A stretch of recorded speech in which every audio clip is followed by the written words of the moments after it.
Next, second classification is closed wounds.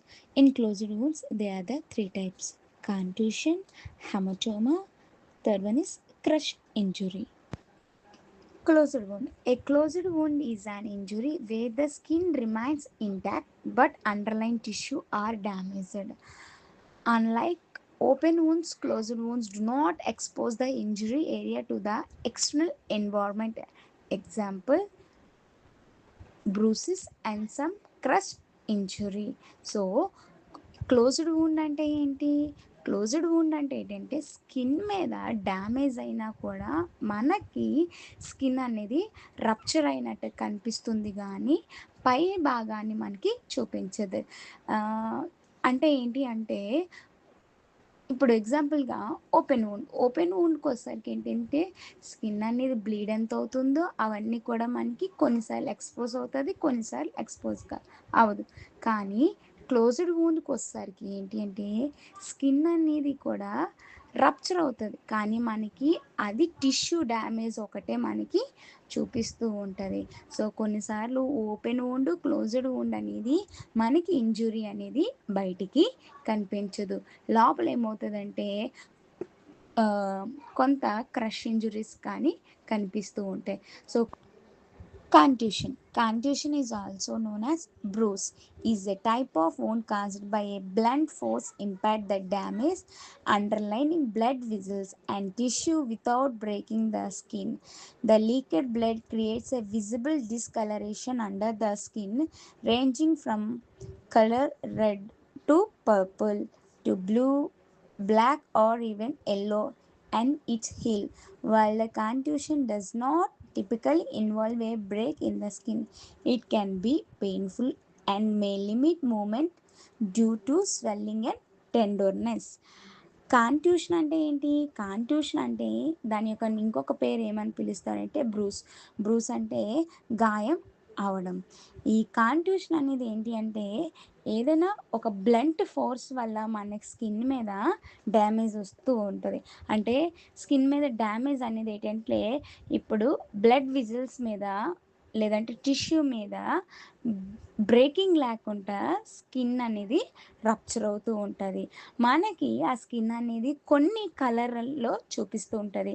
అది ఎలా మారుతుందంటే first colour అనేది రెడ్ కింద మారుతుంది, తర్వాత పర్పుల్ కింద మారుతుంది, పర్పుల్ నుంచి మనకి బ్లూ కింద మారుతుంది. అంటే అక్కడ స్కిన్ మీద బ్లడ్ విజిల్స్ అనేవి రప్చర్ అవ్వాయని మనకు తెలుస్తుంది.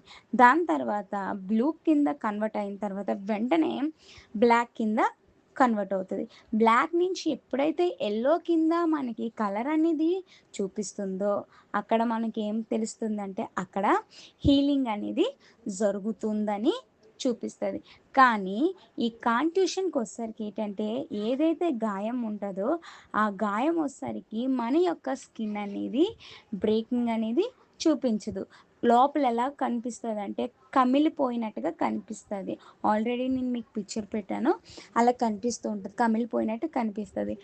దీనివల్ల ఏమవుతుందంటే మన మూమెంట్ జరుగుతున్నప్పుడు అక్కడ మనకి స్వెల్లింగ్ అనేది లేదంటే పెయిన్ఫుల్గా కానీ లేదంటే టెండర్నెస్గా కనిపిస్తూ ఉంటుంది.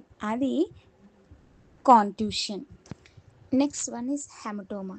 ఏ hematoma wound is a localized collection of blood outside of the blood vessels, often resulting from injury or trauma.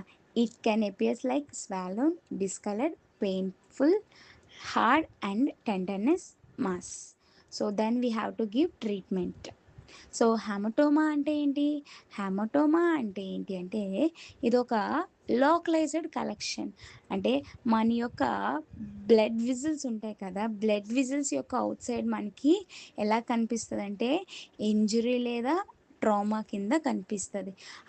ఏదైతే హెమటోమా ఊండ్ ఉంది కదా, హెమటోమా ఊండ్ చుట్టూ కూడా మనకి కొంత స్వెల్లోయింగ్గా కనిపిస్తుంది, కలర్ చేంజ్ అవుతుంది, పెయిన్ఫుల్గా ఉంటుంది, అలాగే హార్డ్గా ఉంటుంది, టెండర్నెస్గా ఉంటుంది. దీనికి ట్రీట్మెంట్ ఏమి ఇస్తారంటే రైస్ థెరపీ ట్రీట్మెంట్ ఇస్తారు. రైస్ అంటే ఏంటి? Rest, elevation, ice, compression. So ఈ సమ్ కేసెస్కి సర్జికల్ డ్రైనేజెస్ ఉంటాయి కదా, వాటికి రైస్ థెరపీ ట్రీట్మెంట్ అనేది ఇస్తూ ఉంటారు. నెక్స్ట్ వచ్చేసరికి క్రష్ వూండ్స్. క్రష్ వూండ్స్ అంటే ఏంటి? A crush wound is an injury resulting from the significant force or pressure applied to the body when a part of the body is squeezed between two heavy objects. This injury can range from simple bruising and bleeding to severe life-threatening condition. Crush wounds. Crush wound అంటే ఏంటి అంటే ఎక్కువగా force పడినప్పుడు అక్కడ wound అనేది కొంత మనకి చిదికిపోయి కనిపించేదాన్ని crush wound అంటారు. అంటే ఏంటి అంటే 2 హెవీ ఆబ్జెక్ట్స్ మధ్య మన యొక్క స్కిన్ అనేది ఫుల్‌గా రప్చర్ అవ్వి కనిపించడం. సో, కొన్నిసార్లు ఇవి చిన్న చిన్న గాయాలు కనిపిస్తాయి. లేకపోతే సివియర్ బ్లీడింగ్ కూడా కనిపిస్తూ ఉంటది. సో, ఈ క్రష్ వూండ్ అనేది ఎలా ఉంటదంటే లాంగ్ పీరియడ్ వరకు కూడా మనకి జరుగుతది. కొన్నిసార్లు రిస్కీ కండిషన్స్ కూడా జరుగుతూ ఉంటాయి. సో, ఇవి closed wound and open wounds.